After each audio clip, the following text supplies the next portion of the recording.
Pensar que si el contrato no dice explícitamente quién es el dueño de un riesgo, entonces el riesgo no es de nadie. La verdad es que los riesgos que no son contractualmente asignados van a ser asumidos consciente o inconscientemente por alguna de las partes. Convertirse en un arquitecto activo de esa gestión de riesgos. Esto se logra construyendo una matriz de asignación, mitigación de riesgos, y ahí es donde la inteligencia artificial se puede convertir en un copiloto más poderoso. Hola y bienvenidos a un nuevo conversatorio de Menos Papel Más IA. Soy Juliana Rodríguez y después de nuestro primer episodio estamos aquí para seguir construyendo ese puente entre las pymes y la gran minería. Hola, yo soy Félix Martínez. Hoy vamos a tocar un tema que ocurre y está en todo proyecto, sea grande, mediano o pequeño. Y en realidad a muchos esto le quita el sueño y estamos hablando de el riesgo.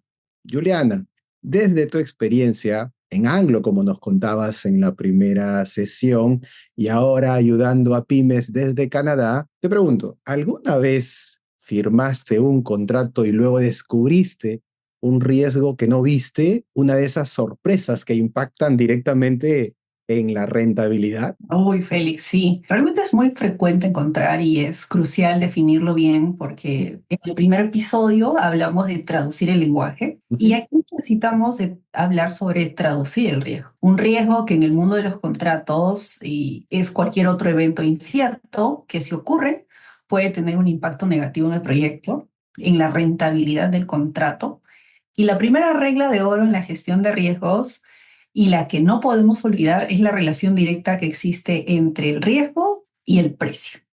A mayor riesgo asumes, mayor debería ser el precio de tu contrato para compensarlo.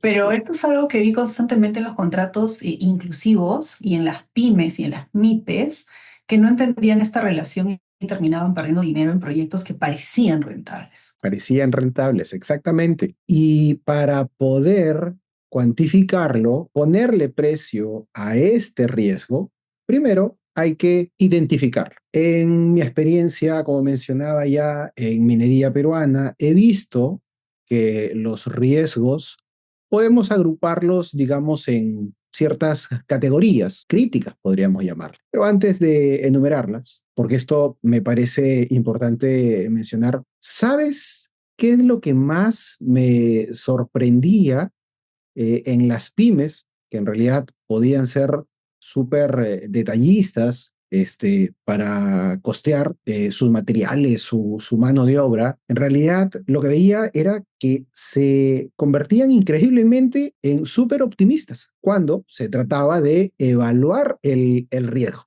No lo entendía. Sí, esa es la famosa gestión por esperanza, que vamos a profundizar en esa conversación, pero puede ser mortal para la rentabilidad del contrato que la pyme está firmando. Volviendo a a las categorías en las que podemos agrupar estos riesgos, podemos mencionar primero los riesgos contractuales y de cumplimiento, aquellas cláusulas que pueden estar mal redactadas o están incompletas y que por ello se pueden generar disputas, así como incumplimientos tipo de plazo, calidad, alcance o incluso el uso de subcontratistas no autorizados.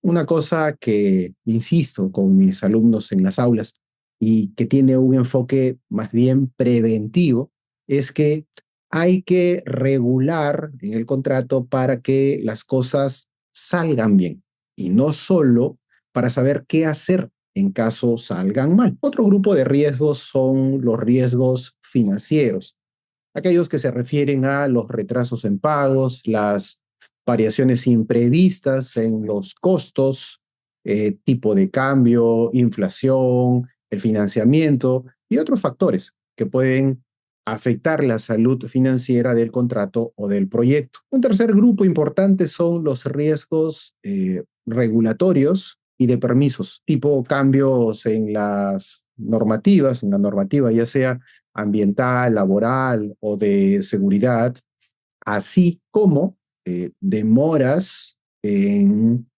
obtener estos permisos o licencias y en general cualquier requisito de cumplimiento legal que le corresponda a cada una de las partes. Otro riesgo importante es el riesgo tipo logístico y de suministro, demoras o fallas en el transporte internacional o local.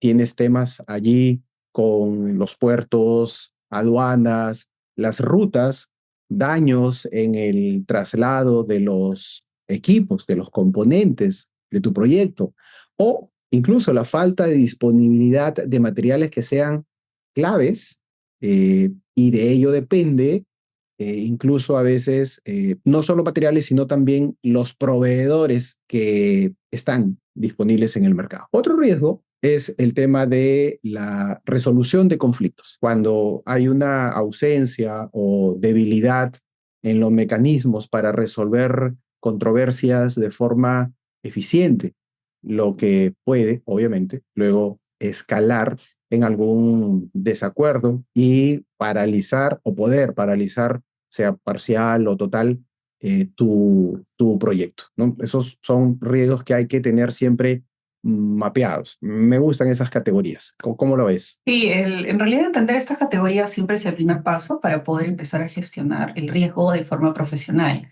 Y conectando con lo que hemos mencionado en el primer episodio sobre hablar el idioma de la gran minería, cuando Ya. una pyme identifica estos riesgos y los presenta de forma estructurada, ya no está hablando como un simple proveedor, es decir, ya la visión cambia y estamos hablando de un socio estratégico que entiende la operación. Podemos saber los tipos de riesgo, y este es un tema de aprendizaje, conoces, y las empresas lo saben en realidad porque viven estos riesgos diariamente, pero hablemos de lo que usualmente sucede.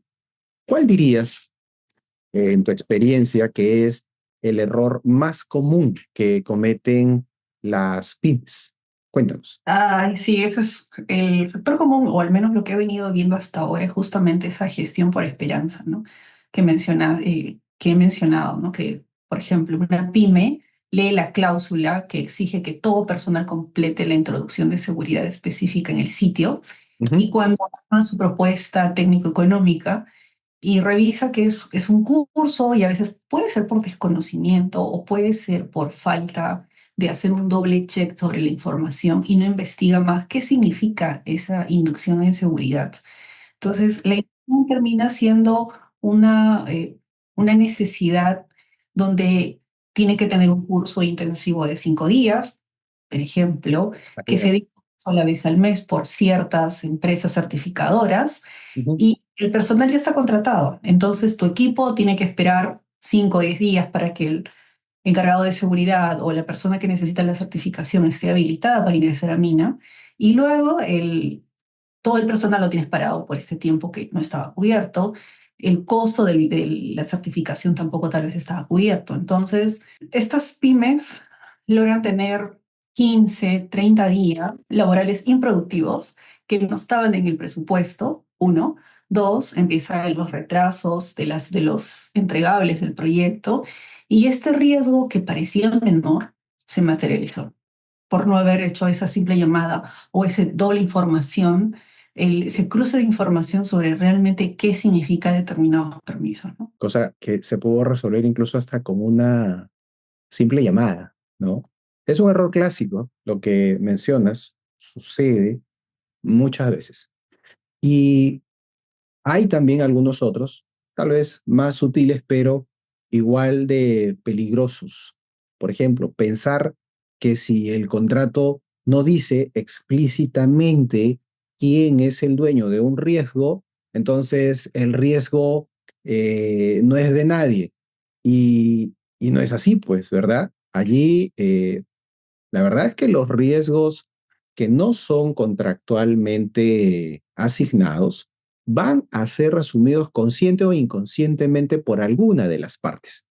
Y adivina quién termina asumiendo estos riesgos. La parte que tiene menos poder de negociación, que es la Así pyme o es, la. tal cual. Sí, y en este caso, por ejemplo, cuando termina asumiendo la pyme Ujú. el- estos tipos de riesgos, hay un, por ejemplo, que se me viene a la mente y que parece algo inofensivo, que ocurre fuera de sitio, que son los reportes de avance, por ejemplo.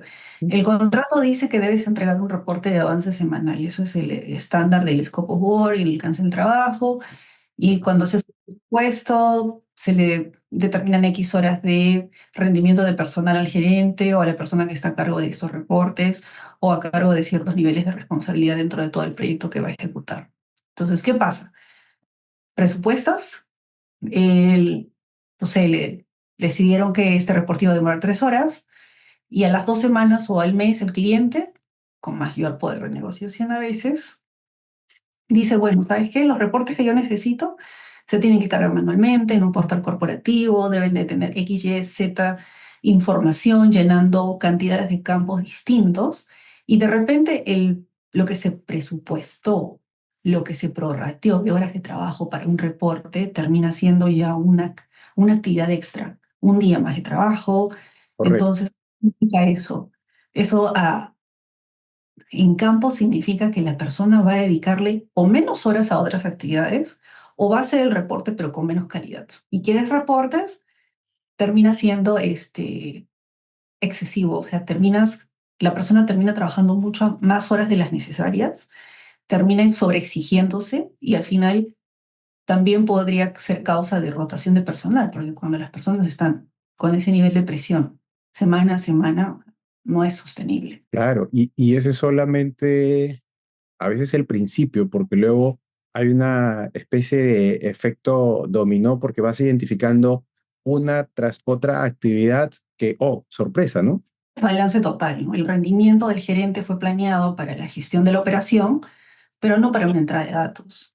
Entonces, o hay situaciones en las cuales tú quieres cubrir esa entrada de datos, entonces puedes contratar un asistente, pero ya es un costo adicional. Tal vez que la planilla de 10 o 15 o 20 o 30 personas no estaba planeada, ¿no? Entonces se crea una reacción en cadena. Empiezas a retrasar los propios reportes, generando incumplimientos, la rotación de personal que mencionaba, se genera el sobreestrés o el burnout, que es la alta rotación por el exceso de trabajo que pueda recibir. Entonces, estas pequeñas cosas que muchas veces no se miden Ujú. con un número exacto, no es tan tangible, pero termina siendo silenciosamente devastador. Así es. ¿Sabes? Me ha hecho acordar lo que conversábamos en el primer episodio y calza, conecta perfectamente con que el 70% de estas propuestas que se descartan por estos errores formales, ¿no? Y si se adjudica con una oferta que tiene estos errores, muchas veces estos terminan en realidad como riesgos mal gestionados porque las pymes no supieron identificarlos desde el principio. Recuerda que cuando un contrato va mal, generalmente es porque nació mal, o sea, fue mal estructurado desde el principio. ¿Ya? Ahí hay algo que trabajar. Así es. Entonces, ignorar o no ver los riesgos es tan peligroso. No aplica. Sí, y la solución técnica y aterrizada para una pyme que debe implementar es la solución es dejar de ser un lector pasivo Claro. y el contrato debe convertirse en un arquitecto activo de esa gestión de riesgos. Esto se logra construyendo una matriz de asignación, mitigación de riesgos, y ahí es donde la inteligencia artificial se puede convertir en un copiloto más poderoso, la co-creación de estas matrices, ¿no? Me gusta esa analogía del arquitecto, hablando en específico de esta matriz que mencionas, una matriz que debería mapear para cada uno de los riesgos que se identifican, al menos cosas claves, ¿no? Yo diría tres cosas claves, ¿no? Primero, el propietario del riesgo, ¿quién es? Es decir, en cabeza de quién está la responsabilidad. ¿Quién es el responsable según el contrato? Debería estar anotado. ¿El cliente? ¿O yo como pyme? ¿O es un riesgo compartido? Segundo, ¿cuál es ese impacto potencial? Es decir, si el riesgo se materializa, ¿cuál es ese costo estimado de dinero, tiempo, incluso reputación? ¿Ah? Eso hay que cuantificarlo. Y tercero, el plan de mitigación. Es decir, ¿qué acción específica vamos a tomar antes de que el riesgo ocurra para reducir su probabilidad o su impacto? ¿No? Así es. Sí, entonces ahí es en donde lo viene lo más importante, ¿no? Como dice la teoría, es una óptima, en una óptima asignación de riesgos se Ujú. logra que hay una cooperación y una responsabilidad compartida. Esta matriz no es un documento que se ejecuta y se guarda y se ve al final del proyecto, sino es todo lo contrario, ¿no? Es una herramienta que hay que revisarla semana a semana, conversar con el cliente para decir, he identificado estos riesgos, propongo, al menos siempre con una o dos soluciones, ¿no? Propongo que gestionemos A de un camino o de otra manera. Entonces, asegura que el proyecto sea exitoso, el usuario en gran minería se siente más aliviado porque no hay nada más satisfactorio que alguien venga, te toque la puerta, te diga, mira, identifique esto, te propongo A, B, y en esa conversación se decida qué se puede hacer, ¿no? Entonces, ya hay una estrategia, ya lo ves como un proveedor con el que vas a querer trabajar nuevamente, porque te trae soluciones. La idea es que la pyme, cuando se siente a conversar con el cliente, llegue pues con herramientas como esta matriz que mencionas, ¿no? Una herramienta que esté bien estructurada. Y eso inmediatamente cambia la percepción. Es decir, ya no es un proveedor que está tratando de conseguir un contrato, ahora en realidad se convierte en un socio potencial que está ayudando a mitigar riesgos del proyecto. Esa es la diferencia entre competir solo por precio y competir por aportar valor al cliente. Yes. Entonces, pasando de la teoría a la acción, la parte más importante, ¿cómo accionamos? Hablamos de inteligencia artificial y cómo accionarla de forma inmediata. ¿Cómo podrían hoy las empresas que nos están escuchando utilizarla, ¿no? Entonces, primero la herramienta debemos de pensar y utilizarla que resuelve el problema real, un problema doloroso, que es la parte de la negociación del contrato. Hemos hablado y recordemos de lo que es Rafa, el rol, la acción, el formato y los antecedentes, Así es. y cómo serían entonces los siguientes pasos. Pensando en estos momentos de mayor pánico que tienen las empresas y en realidad lo que les genera más trabajo cuando recibes, por ejemplo, el contrato de vuelta con cambios que te ha enviado el cliente y dices, oye, ¿cómo sé rápidamente qué cambió? ¿Qué introdujo dentro del documento? Obviamente hay que revisarlo detenidamente y eso toma tiempo, además de otros recursos. Y para eso hay que, allí creo, calza perfectamente el usar inteligencia artificial, como decíamos, como nuestro copiloto de negociación. ¿Y cómo sería el PROM Rafa para esto? ¿Cómo lo usarías? Si eres un pyme, el rol inmediato que designas es alguien con mayor conocimiento, ¿no? Le dices, oye, eres un abogado experto en negociación de contratos, especializado en detectar cambios críticos en versiones de un documento contractual, ya tienes tu rol.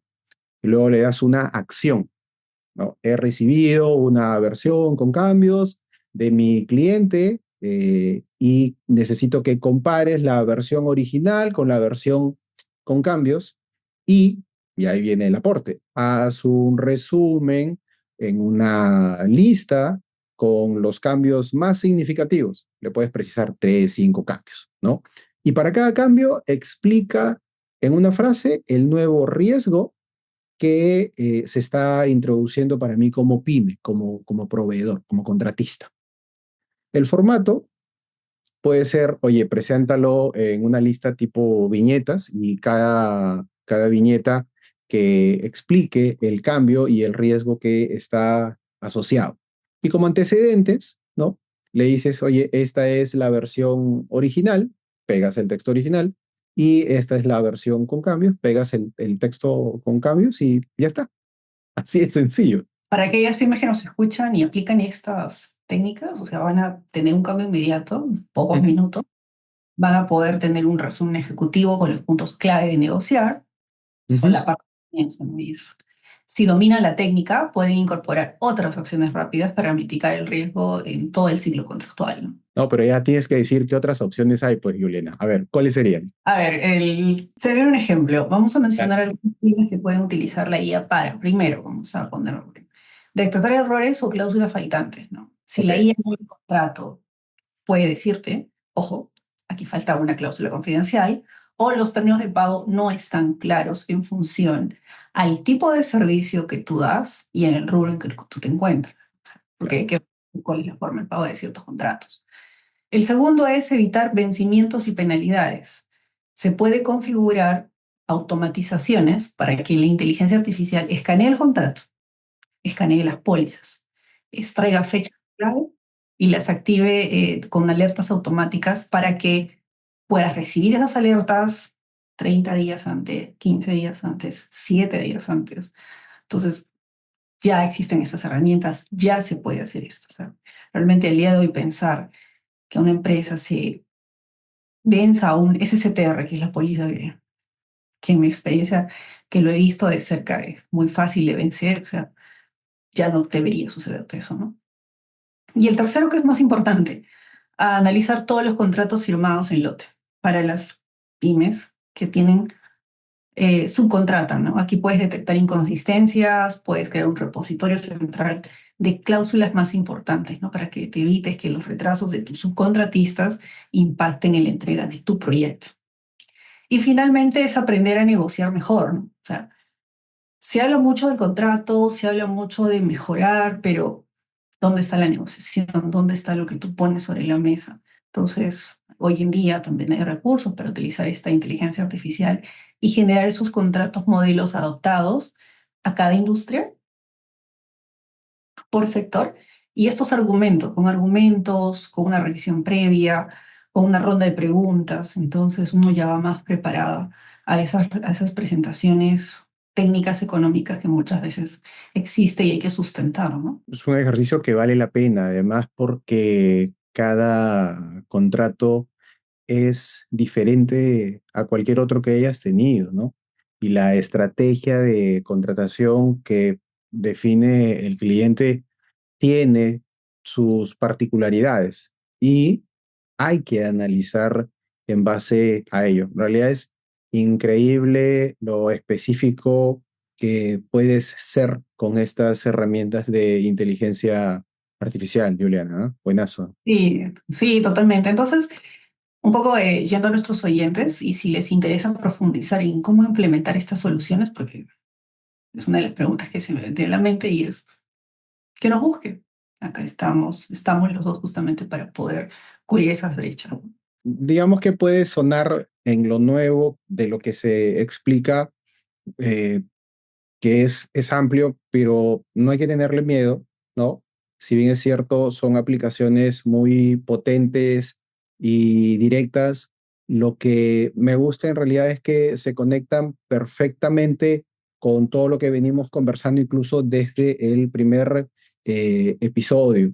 O sea, la IA no va a reemplazar la estrategia, pero sí te va a ayudar a acelerar el proceso. Ahora una pyme puede gestionar riesgos como una gran empresa, obviamente si sabe cómo usar todas estas herramientas que estamos mencionando, ¿no? Hay que entrarle nomás. Sí, Félix.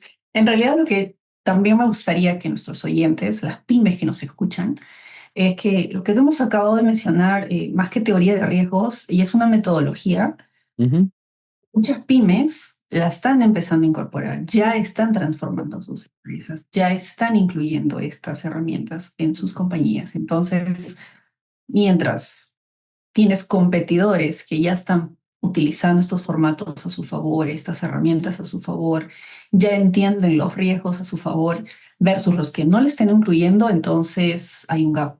Y también vamos a traer un caso real de una pyme que implementó estas estrategias de gestión de riesgos y logró Ya. incrementar sus márgenes en un 30% Wow. en un corto periodo de tiempo y porque al final considero que esto no solo se trata de evitar problemas, sino se trata de crear oportunidades. Y creo que es importante que nuestros oyentes entiendan algo importante que está ocurriendo. A partir de este año se va a marcar un antes y un después en competitividad, ¿no? Muchas empresas con pensamiento ya estratégico están empezando a adoptar muchas herramientas que ahorren tiempo, que mejoren la calidad de sus procesos. Y esto puede ser la diferencia que debe marcar estas pequeñas empresas, ¿no? Es algo que puede dejar a la pequeña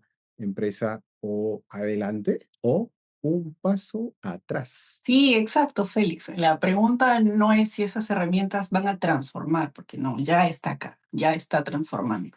La pregunta es si tú ya estás listo para transformar tu empresa, ¿no? Eso Correcto. sería el mensaje. Así es momento de despedirnos por ahora. Esperamos que estas herramientas les sirvan para empezar a lograr más contratos colaborativos eh, con inteligencia artificial y mejorando su gestión contractual. Gracias a Así es. todos por acompañarnos en este segundo episodio de Menos Papel, Más IA. Sí, y recuerden, el riesgo que no identificas, el riesgo que te va a identificar a ti. Hasta la próxima. Menos papel masía y por más contratos inteligentes.